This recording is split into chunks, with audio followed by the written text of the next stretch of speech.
Hello and welcome back for episode 3 of School of Thought. If you're new here, consider subscribing. Here we are all about education, disciplining, parenting, and everything else about school. Yeah. We're happy to have you. My name is Nora Omiat. I am a mother, a wife, an administrator, a baker, and an entrepreneur. I'll be hosting today's show with Hamza. My name is Hamza Ndiwalana. Mm-hmm. I am a husband, father of 2, qualified valuation surveyor turned administrator. I do some interior design, a former baker, basically a jack of all trades. Welcome to School of Thought. Let's jump into it. Yes, before we jump into the topic of today, we have with us a very special guest. Yes. We're happy to have you here, Mrs. Juliet. Thank you. She is a mother as well, a wife. Mm-hmm. She is a teacher, a seasoned teacher, a seasoned director, a business owner, and we're just excited to have you here for this show. We'd like to hear more about you. Thank you. Thank you very much for having me, and Nora and Hamza. On your 3rd episode, I want to say to you that I watched your first 2 episodes and they were wonderful. So my name is Juliet Nambi Namudu. I am a wife, like you've said. I'm a mother of 4 and recently a grandmother, which is very, very exciting for me. I'm an educationist. I have taught in a classroom. I have administered. I have worked in the national curriculum as a leader. I have been an executive principal in the international curriculum. I have been a director of education and social services at KCCA. So I've had it all, and now I have a school that I run. And it's all exciting. So thank you very much for having me. It's a pleasure. And I can't wait for us to delve into today's topic. It's a pleasure. So today's topic is parenting. When we thought up this topic, I decided to ask Google. And according to Google, parenting is the process of raising children and providing them with a protection and care, the goal being to raise a healthy adult. Healthy psychologically, physiologically, mentally, spiritually, emotionally. So as we talk about this parenting thing, we would like to start with a question of whether this role falls entirely on the parent or guardian of a child. Is it limited to, or can it be done by a variety of people? Okay. Very interesting question. When a child is conceived, when a child is born, the first responsibility falls directly to the parents, of course, the mother, the father. And as the child grows, there are so many people that get involved in that child's life, from the health workers to the grandparents, to the aunties, to the uncles, to the siblings of the parents, to the community. So your question is, if a child, who is responsible for a child? Of parenting. First and foremost is the parents. Okay. First and foremost is the parents. So when you have your child, the assumption is that you wanted to have that child. And there it is, it has come. Everything we are told, again, it's been researched and it's taken seriously, that even when the child is still in the womb, you can talk to your child. You can sing to your child. You can read to your child. You're preparing that child for the world out here, such that by the time they come out, they love reading. It's interesting. They will love reading. They will listen. They will love music. They will love dance. So the parent is the first person to know what they want for their child and to to intentionally Raise their child the best way they know best. So that would be Your take on that. my take on that. Yes, Yes. what I'm hearing is, as a parent, you are the primary caregiver. Yes. Everyone else just comes in to support and add value Yes. where it already is. That brings me to school. You know, we have children, and at age 3, they're already off to school. Yeah. That is, or some of them start at 2, daycare. Yeah, responsibility and all that. So we take them at 2. What is the school's responsibility in regards to parenting? And how best can they achieve that? How can they make sure that children are being raised to be healthy, whole adults? Yes.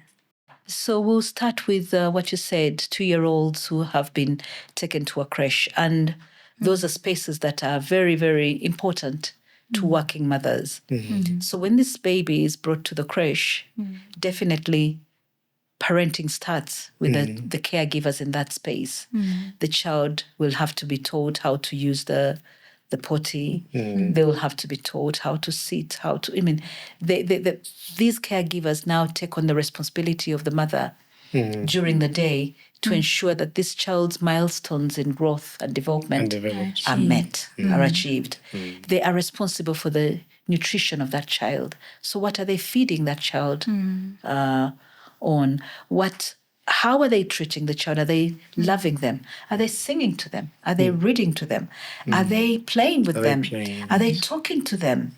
Are they allowing these children to play with the other children? Because all these are skills that we are imparting into this baby to grow up knowing that there are other people around me and we can share. And eventually when they can sit down and have circle time and eat together in that creche, they're acquiring all those skills.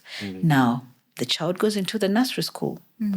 They're taught how to work with others, how to share, how to take turns, how to move away from thinking everything belongs to me, that egocentrism, and realizing that, we are many. Yeah. So when we have these live toys, together in harmony. yes, we can play with them together if it's your turn. And then they start working with their finer muscles, developing their finer muscles. You can hold the pen, you can hold the crayon, you can scribble. Yes. And the scribble, if the child says that's mommy, that's mommy. That's mommy, yes. You can't say to the baby that, no, your mommy should have a head. And no. Yes. So the child's finer muscles are being developed. And again, the caregivers are parenting this child. When they have a misunderstanding as children, how do the caregivers help them to resolve those Yes, how do they resolve these issues, conflicts. those conflicts? Because they're bound to take place. Even with the babies, do they hit the child? Do they abuse the child? Do they talk to them about it? Do they ask the child who has hurt the other to say sorry? All that is parenting, but it's being done at the school level. Yeah. If the child is a little bit, I can say difficult, yeah. how do they bring in the parents? What do they say? It's very, very disheartening if a parent comes into the school and the first thing the caregiver says is, your child is very stubborn. Do you know that today he hit his friend? On the other hand, the caregiver, the school can say to the parent, we have been working on something. Sometimes Juliet hits others. We talk about it. We would like you to continue these conversations when you go home, so that this child knows that what is being said at school is being reinforced at home and vice versa. Your child doesn't eat well. We try to ensure that they eat their food, but they don't complete their meals. Please encourage them to eat. Or again, parenting, you can say to the parents, I know that we allow you to bring in an extra snack.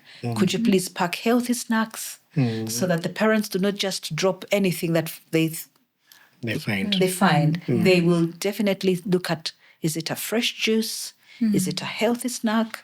Is it just right? Is it too much? So that at the end of the day, the school is complementing what the parents are doing, and they're supporting each other. What they see at school, they share with the parents. When The the eyes parents, and ears yes, during when the the day. parents, yeah, when the parents see something, they get back to. Schools get to the point where they even if the child is in the primary or is still in the nursery, as they grow older, especially in the nursery school, they can have bad days. Does the school have change of clothes? Can they talk to the parents and say maybe the child has a tummy ache? Can they take the child to hospital?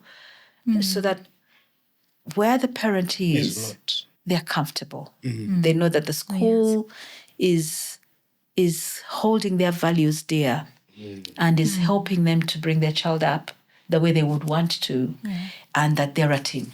Yeah. Okay. So That's it. That sounds like a lot of work, a lot of parenting work for the school. I've heard it said that some parents relax, knowing that a school can take your child to the hospital, can do all those things, can feed them, will make sure that children are eating nutritious food, they are disciplining them, they are teaching them, they are potty training them, and they kind of take a back seat. Yes, they take a back seat and abscond from that duty and say, now I shall focus on paying fees. I will make sure that the dues are met.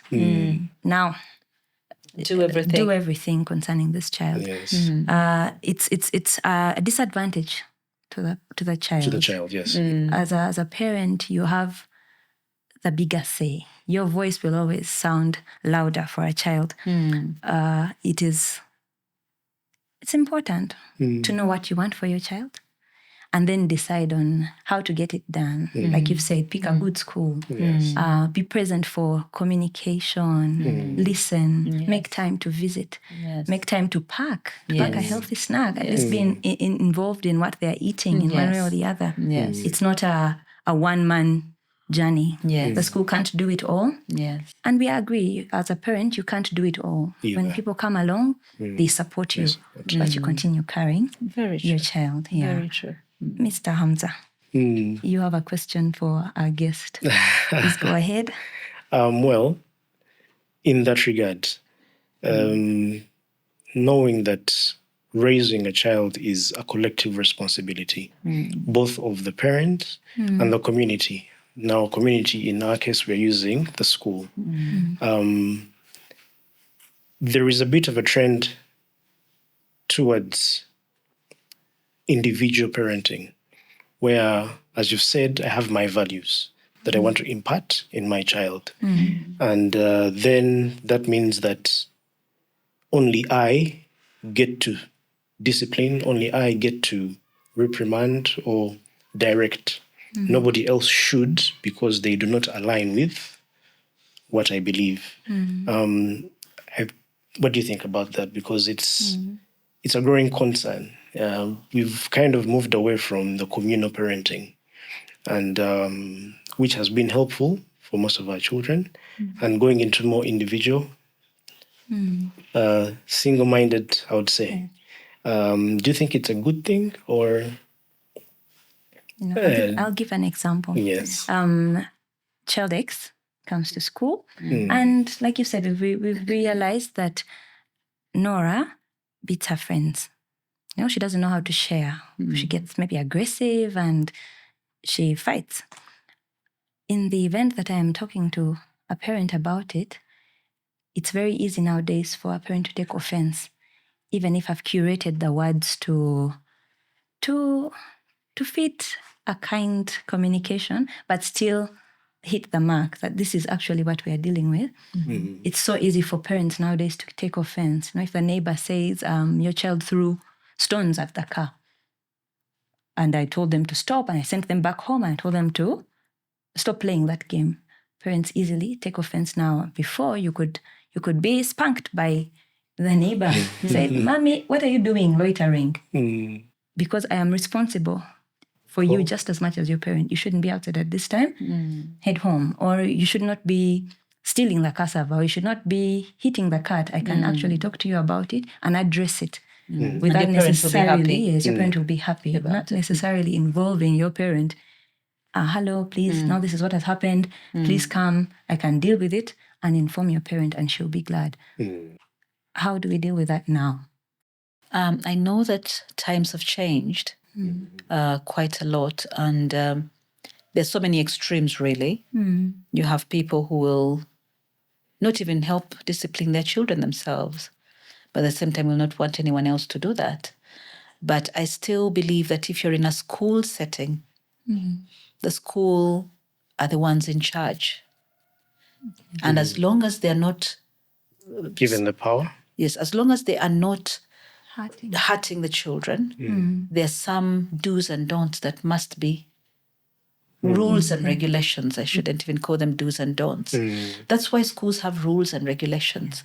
So when a school has rules and regulations, you can use those to work alongside the parents. So that way, the parents will know that, yes, you're helping your children, you're grooming them, but the school also has these expectations. And we kindly request that we work together towards meeting these expectations. Because what we all have to remember as parents is that we are preparing these children for the whole world. The children will not stay in that small bubble that you've prepared for them. That bubble will burst at point T. And when they go out into the world, what would you like them to be like? So in a school setting, I definitely would still say very firmly that schools have to have rules and regulations. I know that there are schools that want to lose that Aspect. that opportunity that has been given to them, where they set the rules and the school and the pupils runs follow. with it. The pupils, the students follow. If you do that, then you are you're not doing your job. So the fact that you've been given an opportunity by the government to work alongside them to bring up children for the nation, Yes. you have a responsibility towards bringing them up correctly. And you should not bend over backwards because you want to please The parent. your client. Yes. The money payer. Your client needs to know that there are some things that will not be negotiable. And if they're not negotiable, they must be done that way. If the child needs support, let's work together to support your child.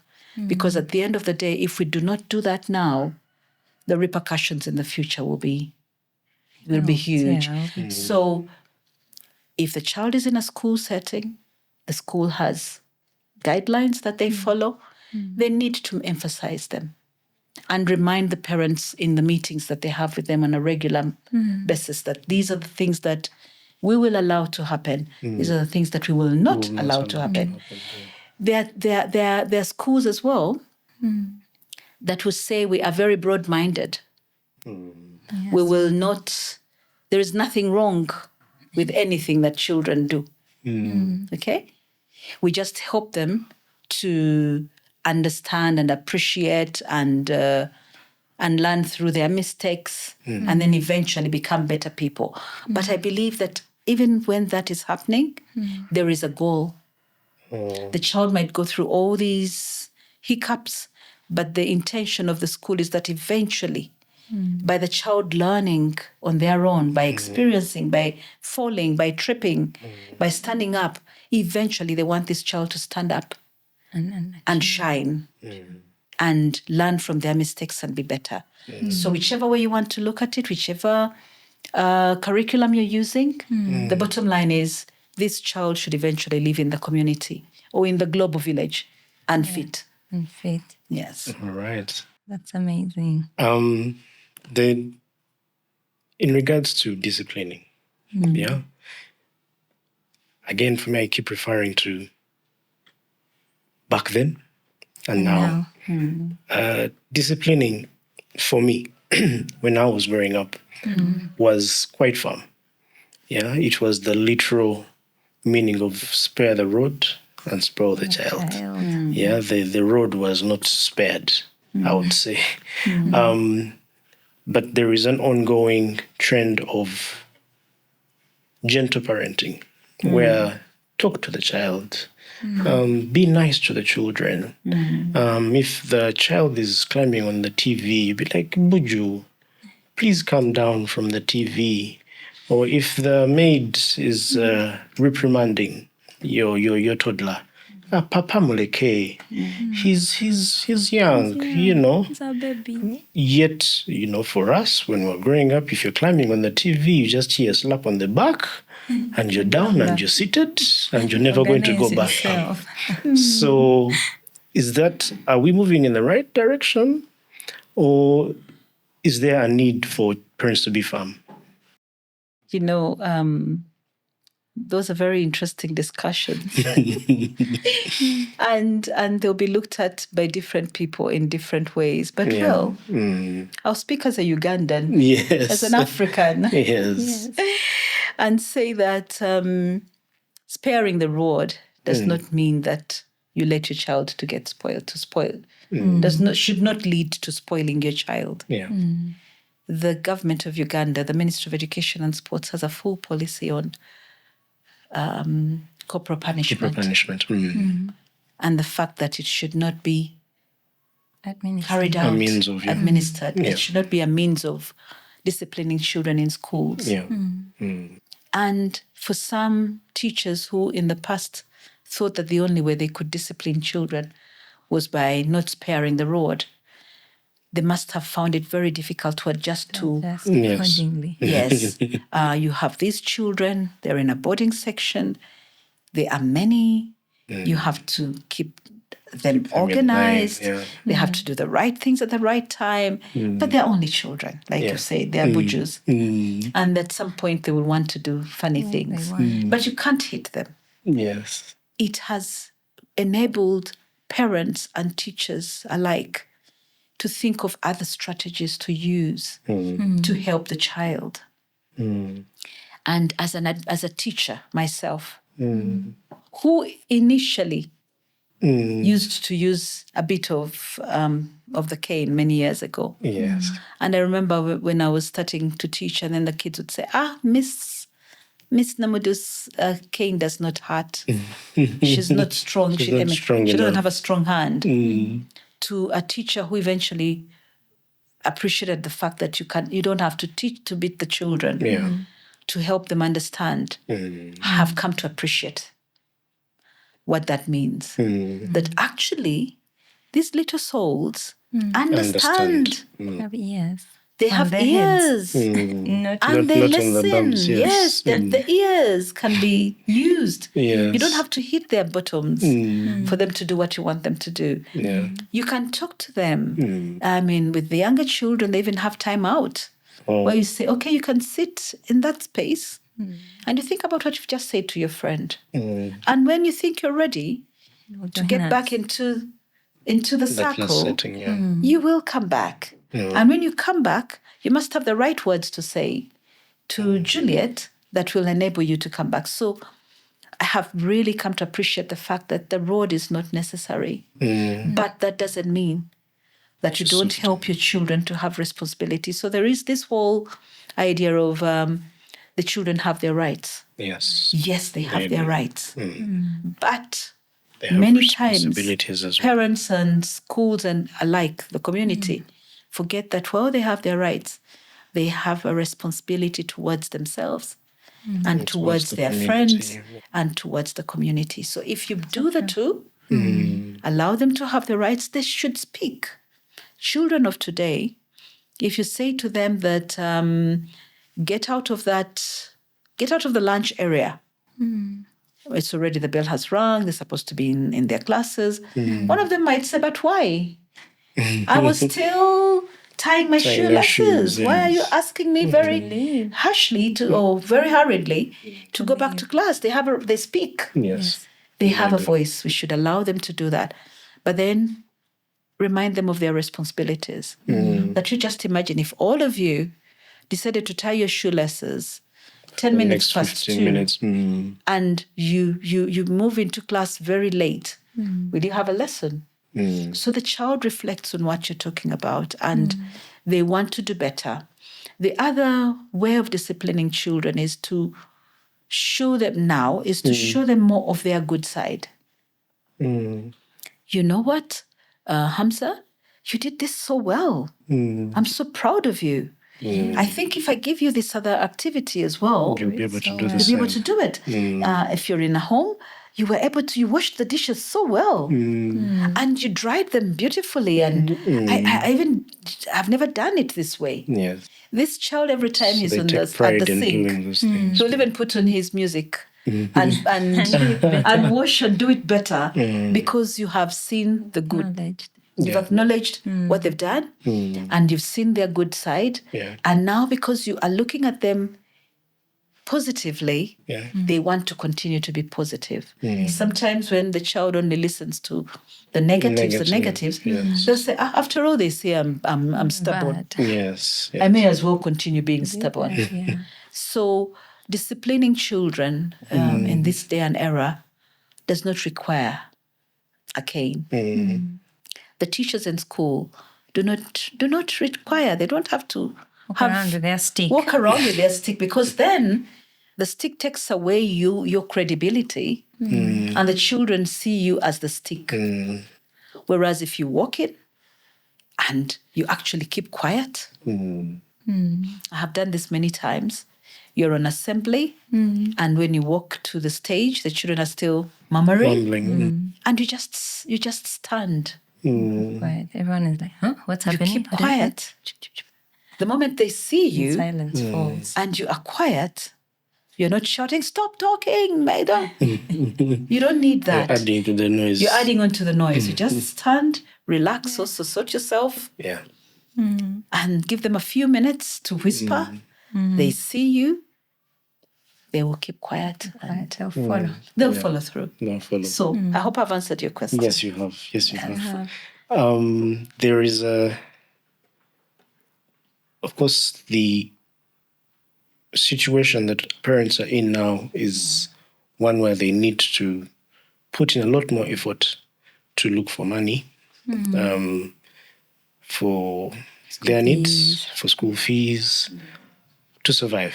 Yeah, the economy It's tighter. is tighter. So that means that parents are more busy and there's a lot more time away from home and from their children. How do you think they can bridge the gap between making it work at work, in their jobs and their workspaces, but also winning on the parenting front? Like what things can they do to kind of bridge How that? have you juggled it? How have I Parent, you are- juggled? Yes. Yes. It's so interesting. I'll just give my own experience way back when my children were very young. One of the things that I used to do is to be with them.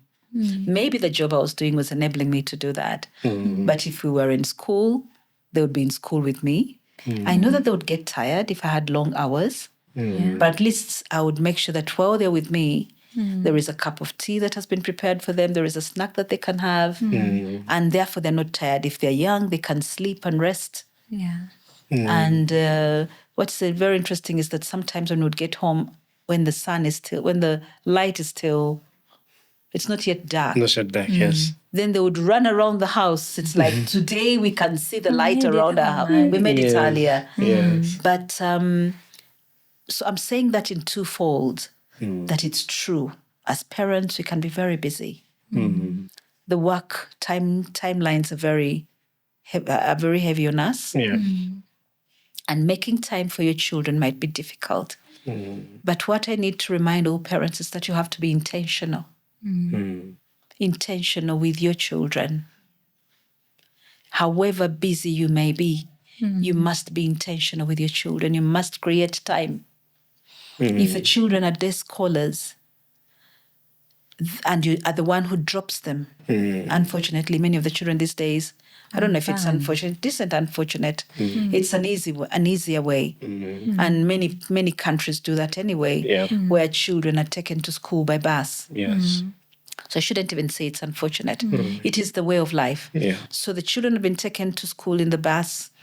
They've been brought back in the bus. You've come back later in the evening. If you can make sure that in the morning before they set off, you're there. They get to see you. They get to see you. Yeah. When you come back in the night, just go into their rooms and say hello, or give them a hug, or, let them feel your presence, that you came in and checked on them in their rooms and then you went to bed. In the morning, can you prepare their snack with them? Yeah. Yes. Can you see that they're well dressed? Can you give them a few minutes to just chat, maybe over breakfast? Over the weekend, if you still have to work on Saturday and your job allows it, take them with you. Let them learn what they're doing, what you do in a space like this, for example. Oh, I didn't know, Mommy, you do that. I didn't know that even my mom does this kind of setup. So they learn from you, but they're with you. Yes. Okay? The other very nice way of bonding, because we're now talking about bonding, yes. is if you have 2 children, make it a point that you take each child out alone.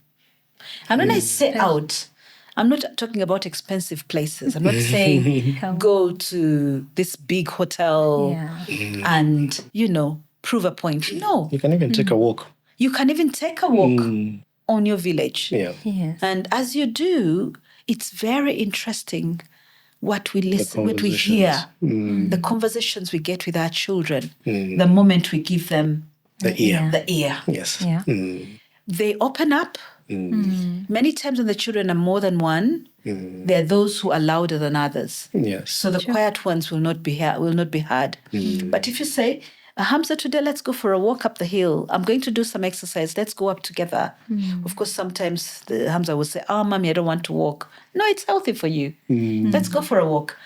You will be surprised how much you learn about your child, who their friends are in school, what the teacher said, the marks, if they're teenagers, the marks that they lost. My daughter the other day was saying, Mommy, can you imagine? I revised for biology and I thought I had excelled, but can you imagine I got a 50? And when I went back I thought these points were correct. Correct, yes. When I went back, the teacher was reducing my points. I actually wanted to run back and keep my 50. So the child is opening up. Or my friend's sister is not well, or so you can actually pick up on things that may be wrong, that could be coming up, or you may be able to advise them better, or they are a part of you. They learn to confide in you. Yes. And when they do, then they cannot stop to tell you when they have issues, when they have challenges, or when they need your support. So bonding can be done in so many ways by parents. But what am I saying as I conclude? Do not allow yourself to claim that you're too busy for your children. Even in your busy schedule, make some time. Make time for your children. Yeah, make some time. And that is the time they will remember. Yes. So make it a point that you are there for them and that you're listening. Yes.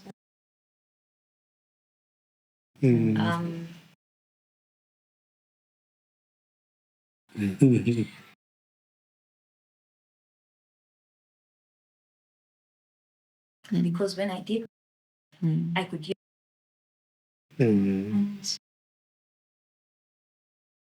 Is that I could borrow a book and take it and sit quietly in a corner and watch Mommy work as I read my book. And then she'd ask me questions and I'd tell her my stories. But that already meant that we were together. Yeah. It was enough. Children don't need flamboyant, big presentations from parents. We usually worry that what I'm going to do, will it be enough? Is it entertaining enough? Now I'm not modern. I'm not of these times. Will I fit in? No, they just want that time. They just want to be in the same space, to talk, to be able to communicate freely. And I think the other point to add to what you've said is the sooner you do it, the sooner you start.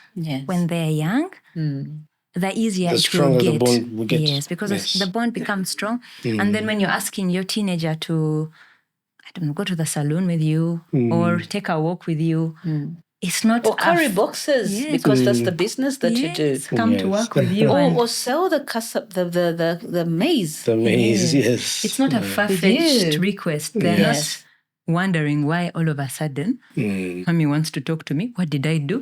What is happening? Is something wrong? Is she dying? It's something that's unheard of. There must be something wrong for it to happen. So the sooner you start, Simple things. Can I give a very small example as well? Very Maybe recent. just to add to the idea of time. We recently were at a small conference, workshop really, where a group of individuals had spoken to a number of teenagers, young adults, and children really. Yes. And they did mention that some of the children were craving just 5 minutes with their parents. You can imagine. So it doesn't mean that you have to spend lots of whole day. hours or a whole day. No. Just a few minutes with your child goes a very long way in building a relationship with them. Very true. And when you are with them, you keep the phones Keep away. the phones away, yes.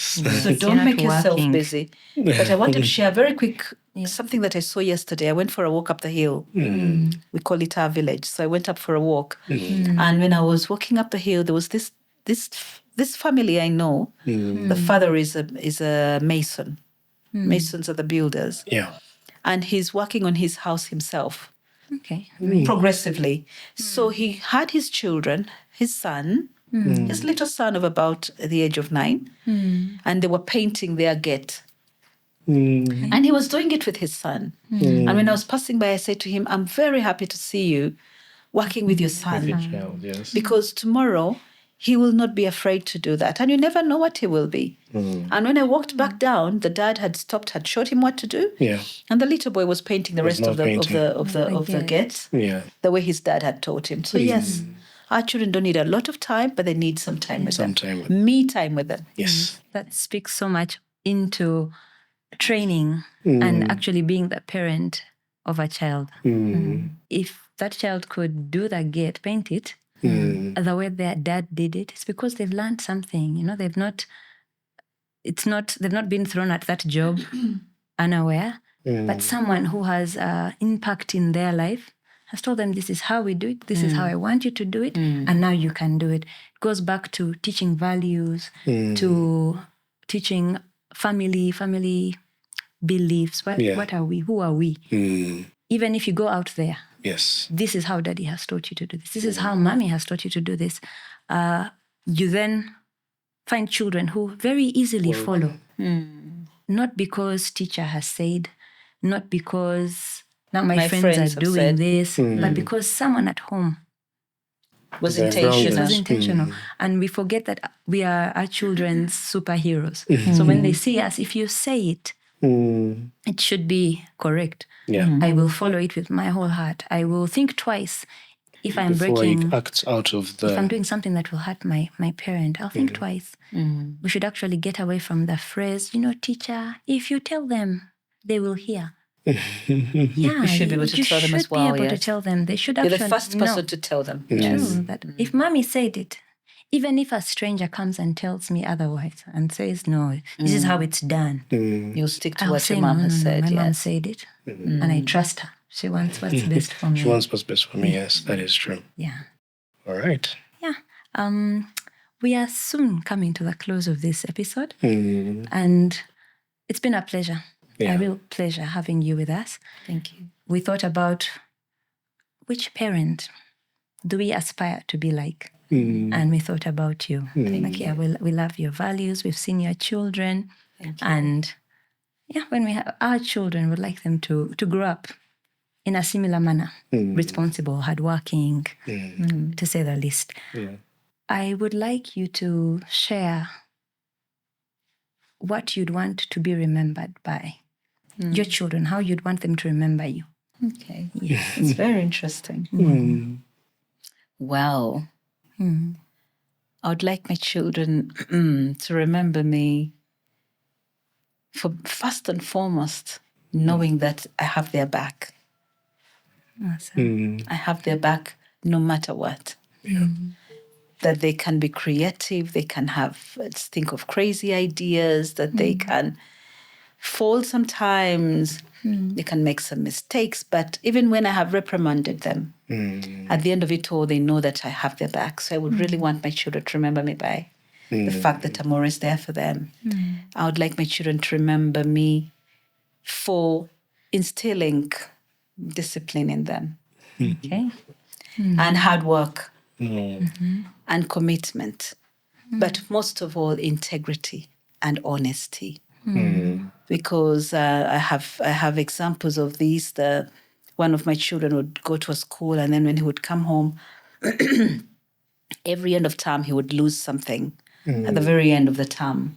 And then he would come back saying, "Oh, Mommy, I lost my sandals, and they were very nice sandals." And I would say, it is wrong that somebody took your sandals, but I'm glad that you didn't take somebody else's sandals to pay back for what you lost.